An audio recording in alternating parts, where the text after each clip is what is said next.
Rajin mendampingi suami yang menjadi Ketua Umum Partai Solidaritas Indonesia Kaisang Pangarep saat masa kampanye di Pemilu 2024, Erina Gudono ternyata dilirik oleh Partai Gerindra untuk didorong maju sebagai bakal calon Bupati Sleman. Tentu bukan tanpa alasan, nama Erina dipertimbangkan masuk ke dalam radar Gerindra. Menurut Wakil Ketua Umum Partai Gerindra Habibur Rahman, sosok Erina yang masih muda, terlebih karena keluarganya turut berjuang memenangkan pasangan Prabowo Gibran di Sleman, Yogyakarta. Usulan tersebut salah satunya mungkin karena memang keluarga beliau ikut all out ya, berjuang memenangkan Prabowo Gibran di Sleman, juga mungkin karena memang seorang tokoh juga yang dikenal masyarakat, apalagi perempuan ya. Saat ini memang jarang pemimpin perempuan, dan ketika ada pemimpin perempuan mendapat atensi yang lebih dari masyarakat. Intinya hal-hal tersebut akan dinilai nanti dan akan diputus oleh Pak Prabowo. Sementara calon wakil presiden Mahfud MD turut merespon kabar menantu Presiden Jokowi Erina Gudono yang masuk radar Gerindra sebagai calon bupati di Pilkada Sleman. Mahfud mengaku bukan anggota KPU sehingga tak bisa banyak berkomentar soal itu. Mantu Jokowi akan maju Bupati Sleman, Pak. Tanggapannya, Pak, sebagai warga Sleman sekarang dua-duanya, Pak. Saya bukan KPU, jadi tidak tahu saya mau tidak.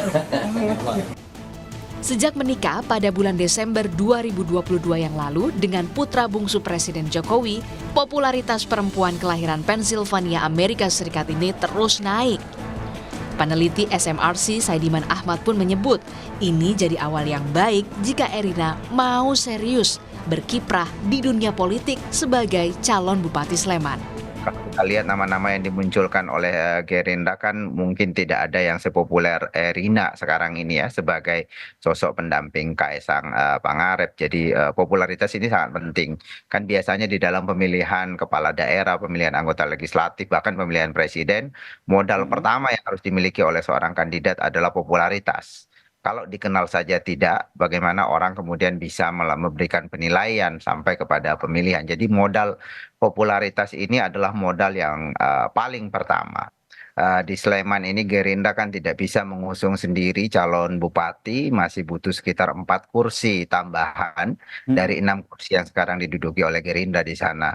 Karena itu butuh kekuatan politik di luar Gerindra. Kiprah keluarga Jokowi di dunia politik bukanlah hal baru.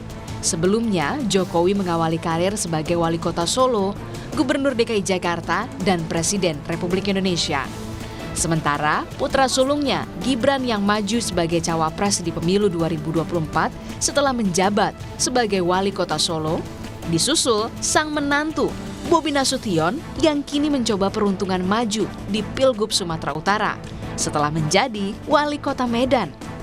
Dan yang terakhir, Kaisang Pangarep, Ketua Umum Partai Solidaritas Indonesia yang mulai diperbincangkan di Pilkada Solo. Lalu benarkah Erina Gudono akan menyusul seperti keluarga Jokowi yang sudah lebih dulu berkecimpung di dunia perpolitikan Indonesia? Tim Liputan, Kompas TV. Menantu Jokowi Erina Gudono dilirik Partai Gerindra dalam radar calon bupati di Pilkada Sleman. Apakah Erina akan menyambut serius tawaran ini? Dan jika serius, seberapa besar peluangnya? Kita bahas bersama dengan pengamat politik Universitas Gadjah Mada, Mas Nyarwi Ahmad. Mas Nyarwi, selamat sore. Mas, ini kan bukan pertama kali sebenarnya terakhir keluarga Jokowi dilirik oleh partai politik untuk di Pilkada. Tapi kalau Mas Nyarwi melihatnya, sebenarnya ini adalah bentuk kegenitan partai politik, kegagalan kaderisasi, atau ekspansi dari dinasti politik Jokowi?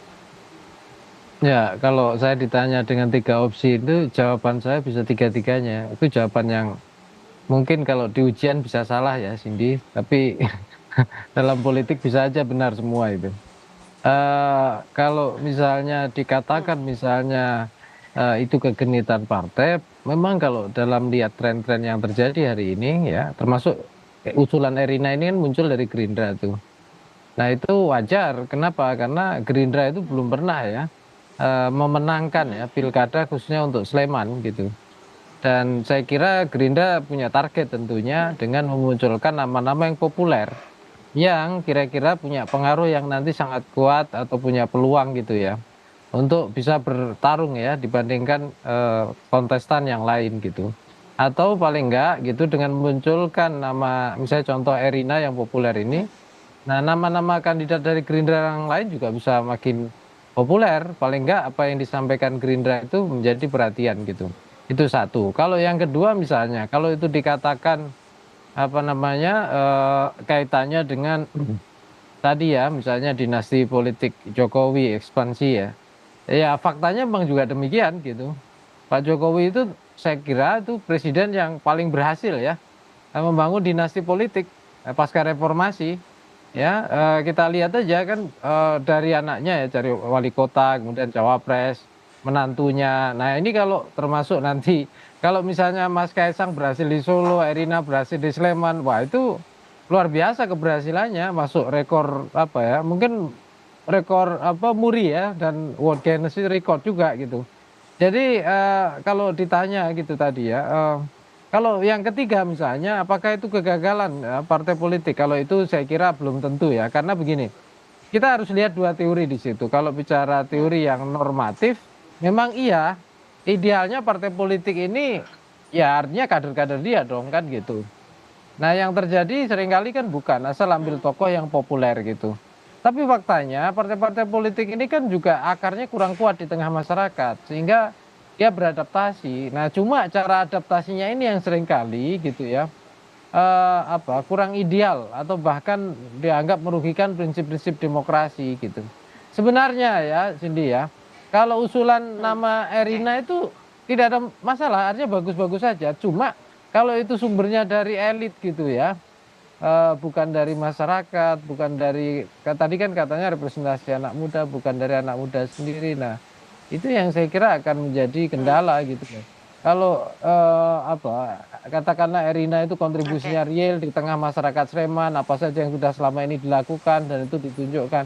Saya kira tidak ada masalah. Cuma kalau kita tidak tahu rekam jejaknya gitu ya, tidak tahu apa yang juga dilakukan dalam dunia apa istilahnya politik maupun kebijakan publik tiba-tiba masuk. Nah, itu seringkali munculkan pertanyaan.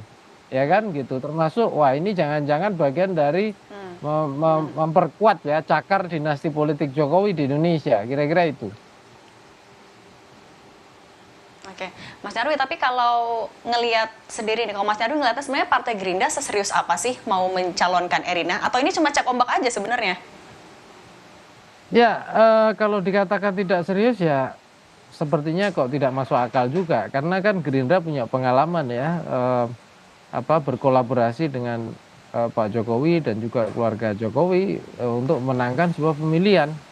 Contoh yang terakhir yang kita simak gitu ya, itu pemilihan Capres-Cawapres kemarin dengan munculnya Gibran sebagai Cawapres dan itu berhasil gitu. Nah, kalau kita simak keseriusan tentu saja kita harus cek ya. Gerindra saya kira punya mekanisme di organisasi kepartian sendiri. Tetapi kan kita lihat ya, tradisi Partai Gerindra ini kan tradisi komando. Kalau kan di Indonesia ada beberapa partai yang tipenya itu partai komando. Jadi kalau foundernya atau ketua umumnya itu kingmakernya sudah memutuskan, ya kira-kira bisa dilakukan keputusan itu bisa dijalankan secara efektif. Jadi kalau misalnya pimpinan Gerindra bisa memutuskan, saya kira juga bukan tidak mungkin itu dilakukan secara serius. Tetapi tentu setiap partai politik itu pengen ya dalam pertarungan itu tentu bisa menguji kemampuannya secara fair bahkan memenangkan pertarungan itu sendiri gitu. Oke, Mas Nyarwi, tapi kalau misalnya Erina kemudian serius juga nih mau terjun ke Pilkada Sleman, sebenarnya kansnya akan seberapa besar? Ya kalau itu harus dilihat dulu, dicek dulu ya sini ya. Maksud saya kita kan belum tahu datanya ya, misalnya seberapa popularitas di Sleman. Kalau di nasional saya kira udah populer ya. Terus kemudian di segmen-segmen apa misalnya diterima gitu ya. Terus masuk hal-hal apa saja yang membuat dia tidak diterima. Saya kira kita belum melihat. Tetapi overall kalau kita lihat, ya peluang itu selalu ada ya, Cindy ya. Hanya saja gitu, tadi kan dikatakan misalnya Pak Habibur Rahman tadi di awal, misalnya perempuan gitu ya, itu juga salah satu menarik ya, salah satu identitas politik yang menarik. Tetapi pernah juga di Sleman calon bupati perempuan itu juga gagal gitu. Misalnya begitu. Berkali-kali gitu. Artinya perempuan itu tidak cukup gitu ya. Kemudian anak muda seperti itu. Di Sleman memang sepertinya setahu saya belum ada juga ya yang anak muda. Tapi banyak para politisi senior justru yang bertarung gitu. Dan beberapa kali ya memenangkan pertarungan juga. Tapi saya kira gini ya. Memang ada banyak variabel ya. Satu variabel partai sendiri seberapa itu kemudian serius mencalonkan. Karena kita tahu banyak tokoh yang popularitas elektabilitas rendah tapi partainya serius juga bagus prospeknya gitu. Yang kedua juga saya kira juga masyarakat ya. Tentu masyarakat di Sleman ini cukup unik ya. Ada komunitas intelektual juga ada, komunitas menengah juga ada, bawah juga ada, lengkap gitu. Anak muda juga ada dengan berbagai karakteristik. Saya kira ini juga menjadi tantangan ya sebagai pasar politik tentu Sleman lebih complicated ya, lebih banyak hal yang dan lebih menantang tentunya. Tapi kalau misalnya itu dicalonkan serius sama Gerindra dan menang, saya kira itu rekod istilahnya prestasi dinasti politik Jokowi yang luar biasa juga itu. Kira-kira itu. Oke, artinya sebenarnya tokohnya nggak masalah, tapi asal berasal dari aspirasi publik. Mas Nyarwi Ahmad, terima kasih banyak waktunya untuk Rumah Pemilu. Sehat selalu. Ya.